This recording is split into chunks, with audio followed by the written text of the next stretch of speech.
Hi అండి, welcome back to my channel. ఈరోజు special Andhra కొర్రమేను ఆవకాయ చేస్తున్నానండి. ఈ ఆవకాయ పట్టే విధానాన్ని ఒకసారి మీరు చూసేయండి. కేజీ తీసుకొచ్చానండి కొర్రమేను. అవి తలా తోక తీసేగా ఇలా మధ్య ముక్కల్ని తీసుకొని శుభ్రంగా వాష్ చేసి పక్కన పెట్టుకోవాలి. తర్వాత పావు టీ స్పూను సాల్ట్ వేసుకోవాలి. పావు టీ స్పూన్ పసుపు వేసుకొని బాగా కలిపి పక్కన పెట్టుకోవాలండి.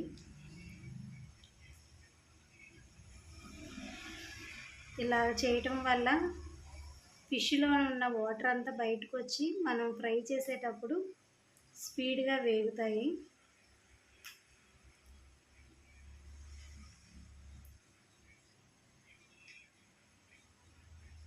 ఈ విధంగా మొత్తం కలిపేసుకొని పక్కన పెట్టేసుకోవాలి. నెక్స్ట్ మసాలా కోసం మనం మసాలా దినుసులు తీసుకోవాలండి. ఇలాగా మసాలా దినుసులన్నీ ముందుగా తీసి పెట్టుకోవాలి. 2 స్పూన్లు ధనియాలు, 1 స్పూను జీలకర్ర, 1 స్పూను ఆవాలు, 1 స్పూను వచ్చి గసగసాలు, పావు టీ స్పూన్ వచ్చి మెంతులు, ఒక చిన్న దాల్చిన చెక్క, ఒక 10 లవంగ మొగ్గలు, 3 వచ్చి ఇలాచి,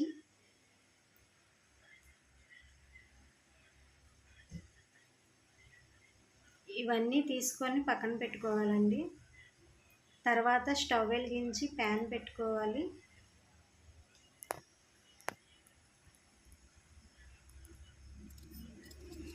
ప్యాన్ పెట్టుకున్నాక ఒక్కొక్క మసాలా దినుసులు వేసుకొని వేపుకోవాలి. స్లోలో పెట్టుకొని నిదానంగా ఫ్రై చేసుకోవాలండి.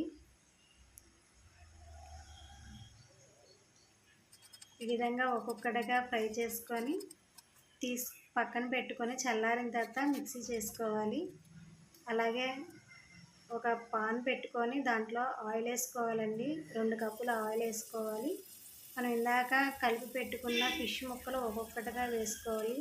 నూనె బాగా కాగిందో లేదో చూసుకొని తర్వాత వేసుకోవాలండి. ఫిష్ ముక్కల్ని మీడియం ఫ్లేమ్లో పెట్టుకోవాలి. హైలో పెట్టకూడదు, సిమ్లో పెట్టకూడదు. ఇలా మీడియం ఫ్లేమ్లో పెట్టుకొని ఒకవైపు బాగా వేగిన తర్వాత అప్పుడు టర్న్ చేసుకోవాలి. ముందుగా టర్న్ చేస్తే మనకి ముక్కలు విడిపోయే అవకాశం ఉంటుంది. సో బాగా గోల్డెన్ ఫ్రై వచ్చిన తర్వాత ముక్కల్ని టర్న్ చేసుకోవాలండి. తర్వాత ఒక్కొక్కటిగా తీసి పక్కన పెట్టుకోవాలి. అదే ఆయిల్లోని 2 పెద్ద స్పూన్ల అల్లం వెల్లుల్లిపాయ పేస్ట్ వేసుకోవాలి. ఈ అల్లం వెల్లుల్లిపాయ పేస్ట్ మనం అప్పటికప్పుడే చేసుకోవాలండి. మనం ఎప్పుడో చేసింది ఫ్రిడ్జ్లో నుంచి తీసి చేయకూడదు, టేస్ట్ ఉండదు. ఆ రోజే చేసుకొని ఇలా ఫ్రై చేసుకోవాలి. అందులోనే మనం రెండు రెబ్బల కరివేపాకు వేసుకొని ఈ రెండింటిని ఫ్రై చేయాలి. అప్పుడు అందులో రెండిట్లో ఉన్న పచ్చిదనం అంతా పోయిద్ది. తర్వాత 2 పెద్ద స్పూన్ల కారం వేసుకోవాలండి. తర్వాత ఇందాక మనం మిక్సీ చేసుకున్న పలావ్ దినుసులన్నీ ఇందులో వేసుకోవాలి. తర్వాత 2 స్పూన్ల సాల్ట్ వేసుకోవాలి. వేసుకున్న తర్వాత ఈ ఫిష్ ముక్కలన్నీ అందులో వేసుకొని నిదానంగా కలుపుకోవాలండి. స్పీడ్గా కలుపుకూడదు. కలిపిన తర్వాత 5 నిమ్మకాయలని జ్యూస్ చేసి అందులో వేస్తే రెడీ అయిపోతుంది.